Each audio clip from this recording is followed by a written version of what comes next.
ಖಾಸಗಿ ಶಾಲೆಯಲ್ಲಿ ಅನಧಿಕೃತ ಹಾಸ್ಟೆಲ್ ನಡೆಸುತ್ತಿರುವ ವಿಚಾರವಾಗಿ ಶಾಲೆಗಳ ಶಿಕ್ಷಣ ಇಲಾಖೆ ನಿಯಮ ಉಲ್ಲಂಘನೆ ಮಾಡಿರುವಂಥದ್ದು ಮೇಲ್ನೋಟಕ್ಕೆ ಕಾಣಿಸ್ತಾ ಇದೆ. ಈಗ ಖಾಸಗಿ ಶಾಲೆಯಲ್ಲಿ ಅನಧಿಕೃತ ಹಾಸ್ಟೆಲ್ಗಳನ್ನು ನಡೆಸುತ್ತಿದ್ದಾರೆ. ಶಾಲೆಗಳು ಶಿಕ್ಷಣ ಇಲಾಖೆ ನಿಯಮ ಉಲ್ಲಂಘನೆಯಾಗ್ತಾ ಇದೆ.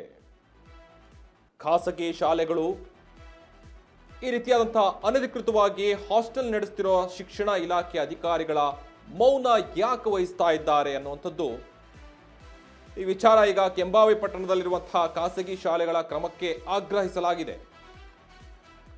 ಮಾದಿಗ ಯುವ ಸೇನೆ ವತಿಯಿಂದ ಜಿಲ್ಲಾಧಿಕಾರಿಗಳಿಗೆ ಮನವಿ ಪತ್ರವನ್ನ ಸಲ್ಲಿಸಿದ್ದಾರೆ. ಕೆಂಬಾವಿ ಪಟ್ಟಣದಲ್ಲಿ ಏನು ಒಂದೆರಡು ಶಾಲೆಗಳಿಲ್ಲ, ಅಲ್ಲಿ ಬಹಳಷ್ಟು ಶಾಲೆಗಳಿವೆ.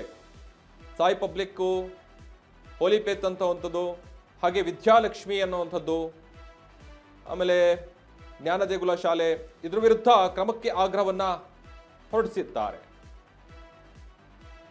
ಈ ಅನಧಿಕೃತ ಹಾಸ್ಟೆಲ್ ನಡೆಸಿ ಪೋಷಕರಿಂದ ಲಕ್ಷಾಂತರ ರೂಪಾಯಿ ವಸೂಲಿ ಮಾಡ್ತಾ ಇದ್ದಾರೆ ಅನ್ನುವಂಥದ್ದು ಮತ್ತೊಂದು ಆರೋಪ ಕೂಡ ಕೇಳಿ ಬರ್ತಾ ಇದೆ.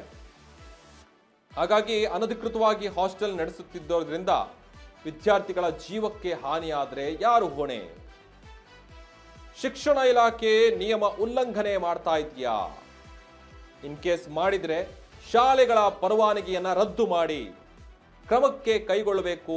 ಈ ರೀತಿಯಾದಂತಹ ಆಗ್ರಹವನ್ನ ಮಾಡಿರುವಂತಹ ಮಾದಿಗ ಯುವ ಸೇನೆ ಅಧ್ಯಕ್ಷರಾದಂತಹ ಮಲ್ಲು ವಠಾರ್ ಅವರು